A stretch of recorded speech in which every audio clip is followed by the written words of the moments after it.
കഴിഞ്ഞ ദിവസം മറുനാടൻ സാജൻ സ്കറിയ ആക്രമിക്കപ്പെട്ടു. താൻ ഇടുക്കിയിലൊരു വിവാഹ ചടങ്ങിന് പോയിട്ട് തിരികെ നാട്ടിലേക്ക് വരുമ്പോൾ താൻ തൻ്റെ വാഹനത്തിൽ വെച്ച് മർദ്ദിക്കപ്പെടുകയുണ്ടായത്.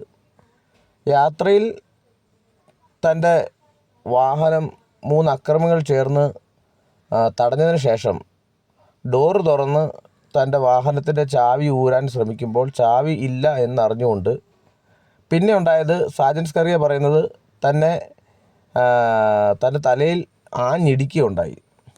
അപ്പോൾ തല താൻ മാറ്റിയപ്പോൾ പിന്നീടുള്ള ഇടി മുഴുവനും അദ്ദേഹത്തിൻ്റെ നെഞ്ചിൽ ആണ് അക്രമികൾ ഇടിച്ചത്. അപ്പം പല വാർത്താ മാധ്യമങ്ങളൊക്കെ ഇത് അദ്ദേഹത്തിന് വലിയ പരിക്കൊന്നുമില്ലെന്ന് പറഞ്ഞാലും ഒരാളെ കസേരയിലിരുത്തിക്കൊണ്ട് ഇല്ലെങ്കിൽ കാറിൻ്റെ സീറ്റിലിരുത്തിക്കൊണ്ട് നെഞ്ചിന് ശക്തമായി ഇടിക്കുമ്പോൾ വളരെ ഗുരുതരമായ പരിക്ക് ഏൽക്കാൻ സാധ്യതയുണ്ട്. ഇല്ലെങ്കിൽ ഭാവി കാലത്തും അതൊരു ആരോഗ്യ പ്രശ്നമായിട്ട് മാറിയേക്കാം. ഈ വാർത്ത ഞാൻ ആദ്യം കേൾക്കുമ്പോൾ എൻ്റെ മനസ്സിൽ ആദ്യം വന്ന കാര്യം വർഷങ്ങൾക്ക് മുമ്പ് മുത്തൂറ്റ് പോൾ മരിച്ച സംഭവമാണ്. അദ്ദേഹത്തിനൊരു ഫോർഡ് എൻഡവർ കാർ ഉണ്ടായിരുന്നു. താൻ ആ കാറിൽ യാത്ര ചെയ്തു വരുമ്പോൾ 3 ചെറുപ്പക്കാർ കൂടി അദ്ദേഹത്തിൻ്റെ കാറ് തടയുകയും പിന്നെ എസ് ആകൃതിയിലുള്ള ഒരു കത്തി ഉപയോഗിച്ച് അദ്ദേഹത്തെ കൊലപ്പെടുത്തുകയും ചെയ്തു. അപ്പോൾ ഞാൻ മനസ്സിലാക്കുന്നത് ഈ സാജൻ സ്കറിയയുടെ വാഹനം ടൊയോട്ട ഫോർച്യൂണറാണെന്നാണ് എനിക്ക് തോന്നുന്നത്.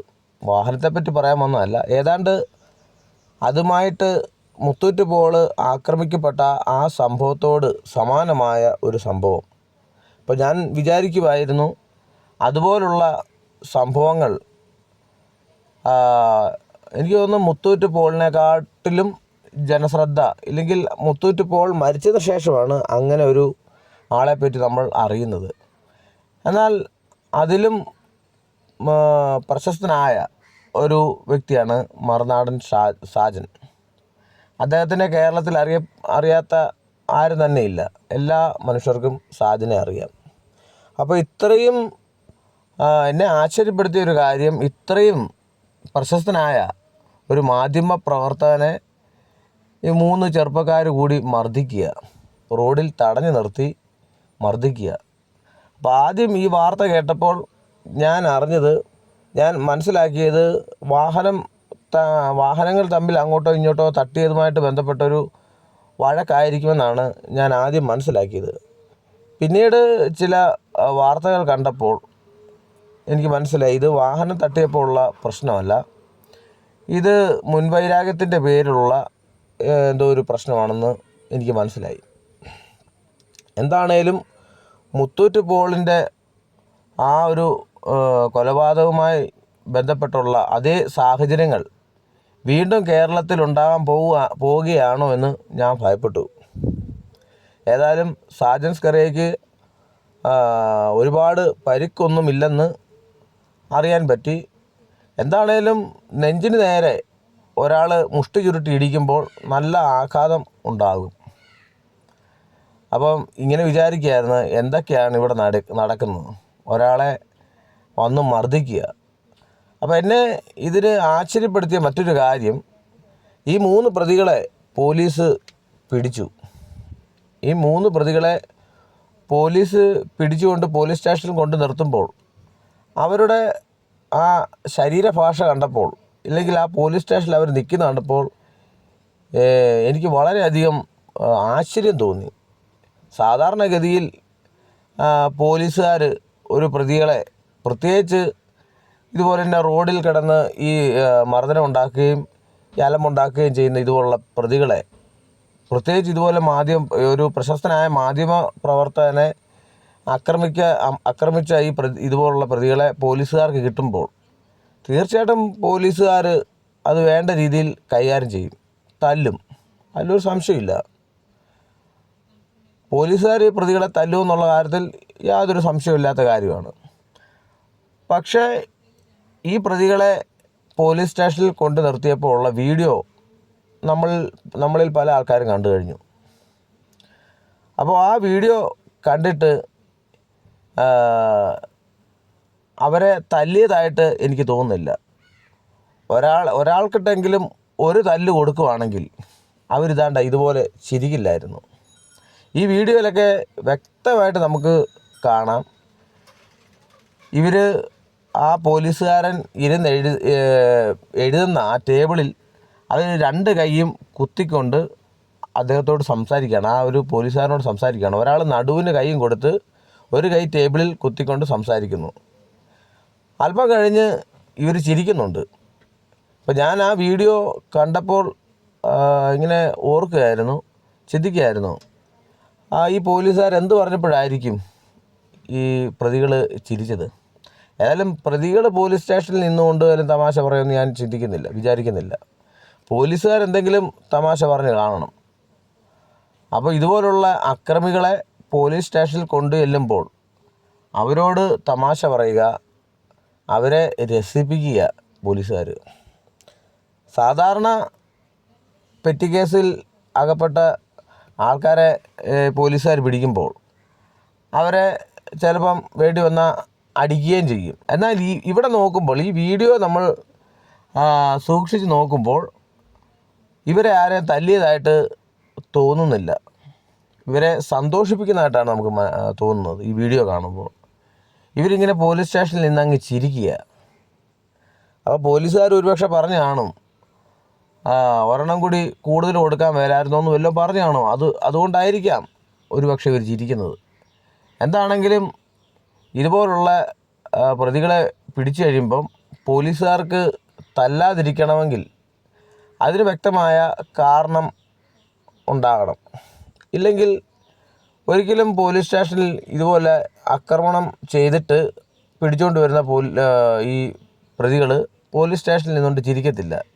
അവരുടെ ശരീരഭാഷ കാണുമ്പോൾ എത്ര ലാഘവത്തോടു കൂടിയാണ് അവർ ആ പോലീസ് സ്റ്റേഷനിൽ നിൽക്കുന്നതെന്നുള്ളതാണ്.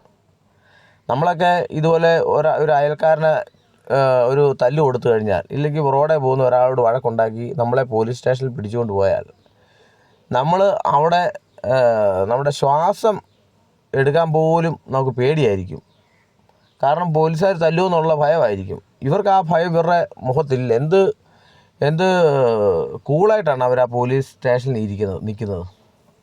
അപ്പോൾ ഇവരെയൊക്കെ സംരക്ഷിക്കാൻ ആളുണ്ട് എന്നതിൻ്റെ ഒരു ഉദാഹരണമാണ് ഈ വീഡിയോ ഒക്കെ. അപ്പം ഇവരെ ആരാണ് സംരക്ഷിക്കുന്നുള്ള ഒരു ചോദ്യമാണ് അടുത്ത നമുക്ക് ചോദിക്കാനുള്ളത്. ഇവരെ ആരാണ് സംരക്ഷിക്കുന്നത്? ഈ മറുനാടൻ സാജനെ, ഈ മർദ്ദിച്ച ഈ പ്രതികളെ സംരക്ഷിക്കേണ്ടതായിട്ട് വരുന്ന ആർക്കാണ്? അപ്പം അതൊക്കെ ഒരു ചോദ്യമാണ്. അപ്പം ഇതുപോലുള്ള പ്രതികളെ തീർച്ചയായിട്ടും ശിക്ഷിച്ചില്ലെങ്കിൽ അതിൽ വരുന്നൊരു പ്രശ്നം എന്ന് പറഞ്ഞാൽ ഇതുപോലുള്ള മാധ്യമപ്രവർത്തകരെ ഇനിയും തല്ലാം എന്നുള്ള ഒരു സന്ദേശമാണ് സമൂഹത്തിന് കൊടുക്കുന്നുള്ളതാണ്. ഇനി ആർക്കും തല്ലാം. ഇപ്പോൾ കേരള സർക്കാരിന് അനുകൂലമായിട്ടുള്ള ഒരുപാട് ചാനലുകൾ ഇപ്പം കേരളത്തിലുണ്ട്. അപ്പോൾ ആ ചാനലുകളിലെ ഏതെങ്കിലും ഒരു വ്യക്തിയായിരുന്നു ഇതുപോലെ മർദ്ദിച്ചിരുന്നെങ്കിൽ കളി അങ്ങ് മാറിയേനെ. അപ്പോൾ ഞാൻ ഇതിൻ്റെ അകത്ത് ചിന്തിക്കുകയായിരുന്നു, നമ്മളൊക്കെ കാറിലൊക്കെ യാത്ര ചെയ്യുന്ന ആൾക്കാരാണല്ലോ, കൂട്ടുകൂടി ഇതുപോലെ 3-4 പേര് കൂട്ടുകൂടി പല സ്ഥലങ്ങളിലൊക്കെ ഒരുപാട് പോയിട്ടുള്ള ആൾക്കാരുമാണ്, ദീർഘദൂരം സഞ്ചരിച്ചിട്ടുള്ള ആൾക്കാരുമാണ്. അപ്പോൾ സാധാരണഗതിയിൽ നമ്മളൊക്കെ ഇങ്ങനെ യാത്ര ചെയ്യുമ്പോൾ 3 പേര് കൂടി നമ്മൾ യാത്ര ചെയ്യുമ്പോൾ നമ്മുടെ കാറിൽ വന്ന് മറ്റൊരു കാർ ഇടിച്ചു, ഒന്ന് തട്ടിന്ന് ഒന്ന് വെക്കുക. അപ്പോൾ നമ്മൾ കാറിൽ നിന്ന് ഇറങ്ങുന്നു, മറ്റേ കാറിൽ നടന്നു ചെന്ന് ആ ഡോറ് തുറക്കുമ്പോൾ നമ്മൾ മനസ്സിലാക്കുന്നു അതിൽ ഇരിക്കുന്ന വ്യക്തി കേരളത്തിൽ അറിയപ്പെടുന്ന ഒരു മാധ്യമപ്രവർത്തകനാണ് നമ്മളങ്ങ് മനസ്സിലാക്കുക. അപ്പം സാധാരണഗതിയിൽ നമ്മൾ അദ്ദേഹത്തെ മർദ്ദിക്കുമോ? ഒരിക്കലും മർദ്ദിക്കത്തില്ല. കാരണം നമ്മളൊന്ന് ഭയക്കും.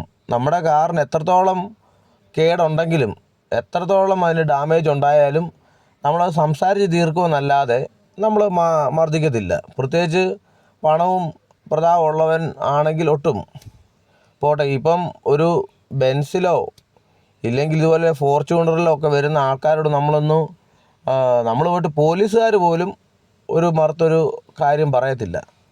കാരണം കാശും രാഷ്ട്രീയ സ്വാധീനവും ഉള്ള ആൾക്കാരാണെന്ന് മനസ്സിലാക്കിയ ഒരിക്കലും നമ്മൾ ആരും അദ്ദേഹത്തോട് ചൂടാകത്തില്ല. അതൊരു വാസ്തവമായൊരു കാര്യമാണ്.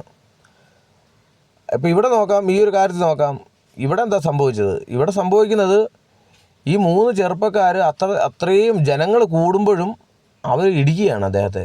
അതും കേരളത്തിൽ അറിയപ്പെടുന്ന ഒരു മാധ്യമപ്രവർത്തകനെ ആഞ്ഞിടിക്കുകയാണ് നെഞ്ചിന്.